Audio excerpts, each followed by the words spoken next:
Capital TV Washington. Hello everyone, welcome to Capital Corner. I'm your host Mansoor Qureshi, and in today's program we have a special guest who's making waves in the world of politics. Joining us today is Mr. Juan Pablo Segura, an entrepreneurial force and a dynamic candidate running for the state Senate. I would also like to acknowledge the invaluable contribution of my dear friend Fazal Sarandi, who played a crucial role in arranging this meeting between Mr. Juan Pablo and the South Asian community. It was an absolute pleasure to be a part of this event. As Mr. Juan Pablo shared his plan and explained why he believes he is the best candidate for the state Senate seat, his energy and thoughtful answers left us highly impressed. So without further delay, let's welcome Mr. Juan to our program. So Mr. Juan, your campaign emphasizes the importance of unity and collaboration. In the deeply divided political climate, how do you plan to bridge partisan divides and work towards bipartisan solutions that benefits all constituents? We are eager to hear your strategies for bringing people together and finding common ground. So bringing bipartisan solutions is an incredibly important part of my platform as a candidate for the Virginia State Senate. I'm a business guy, and I've actually started a company in healthcare technology. And in healthcare, you have to have a bipartisan perspective to do anything and to get anything done. And so for me, really common sense is what brings people together.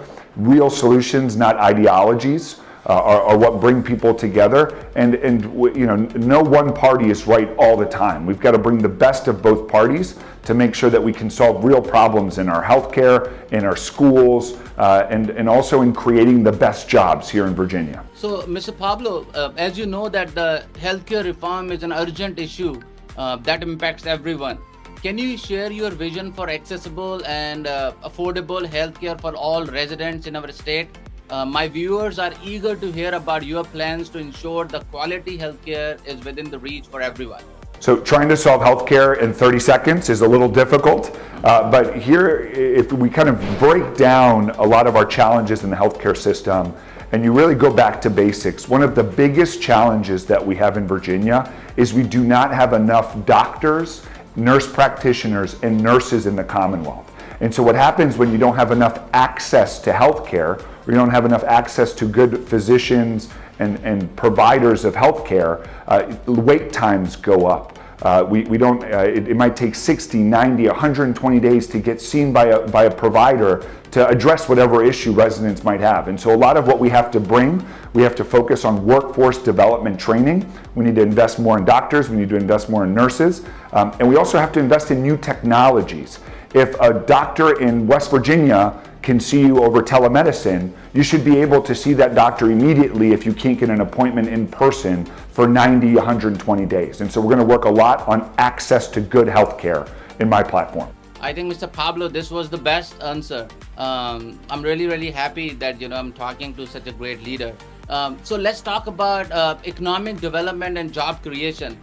So my question is, Mr. Pablo, as you know that economic development and job creations are vital for thriving communities.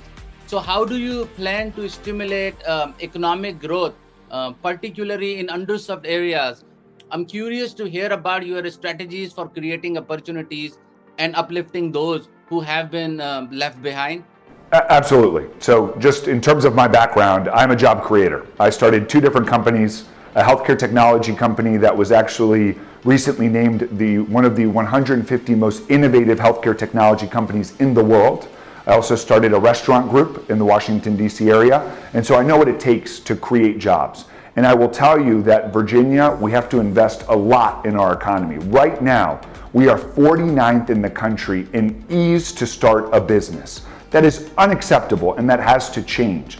And one of the biggest challenges that we have in Virginia right now is that North Carolina is beating us in almost every economic development measure that exists in between state competitiveness. And so if we want Virginia to have the best jobs and the best economy, we have to lower taxes, we have to invest in our workforce because we have big challenges in workforce development, and we have to make it easier for people to get to work, to find the right job, and so that means investing in our transportation system as well.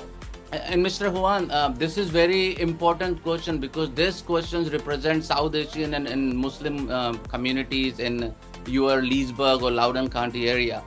So my question is, the Muslim and South Asian communities face unique challenges and concerns. How do you plan to combat discrimination, promote religious freedom, and ensure their voices are heard in the decision-making process? I'm eager to hear about your inclusive approach to governance. It's a great question, Mansoor, and I think we have to. I give the Governor Glenn Youngkin, an incredible amount of credit for what he said the other day. The Republican Party is the party of a big tent that includes all voices and really encompasses all perspectives. Because what we have to do as a country and as a state is come together to lift everyone up. And so I've talked a lot about this at mosques, at churches. The Republican Party, there's a new generation of Republican leaders that want to bring people together, get the crazy ideologies out, and really make sure that we can all come together around common sense and bring everyone up through more opportunity.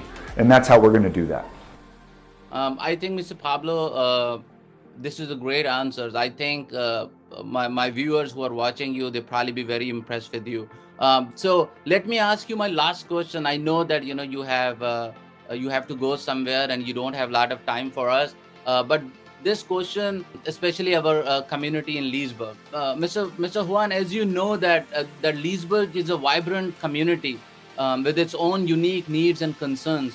Why should residents of Leesburg vote for you? And what specific initiative or policies do you have in your mind to address their needs? So Leesburg is one of the most diverse communities in the Commonwealth. It also has one of the most diverse geographic and natural beauties in the Commonwealth, right? You go 5 minutes in one direction, you're at Costco. You go 5 minutes in the other direction, you're in rolling hills and then God's beauty.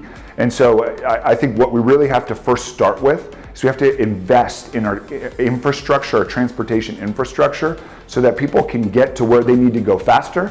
They can get to work in an affordable and practical manner. I've talked a lot about this on the campaign trail. It costs too much to go from Leesburg to Washington, D.C. You might be paying $30 one way to go to work if you live in Leesburg, and that's unacceptable. And so a lot of what we're going to focus on is make sure that obviously we keep the character, the beauty, and the look of this community, but we also make this community a vibrant economic environment. And the way to do that is by investing locally in the things that matter. Thank you, Mr. Juan Pablo Segura, for coming into my show. And thank you for sharing your insightful perspectives and strategies for better future. I think it's pretty clear that you are deeply committed to job creation, economic growth, and addressing the unique challenges faced by our various communities. We wish you all the best in your campaign and for the state senate. Viewers, thank you for watching Capital TV Washington and joining us for these impactful conversations with influential leaders. Remember, your voice matters, and one of the most powerful ways to make it heard is by exercising your right to vote.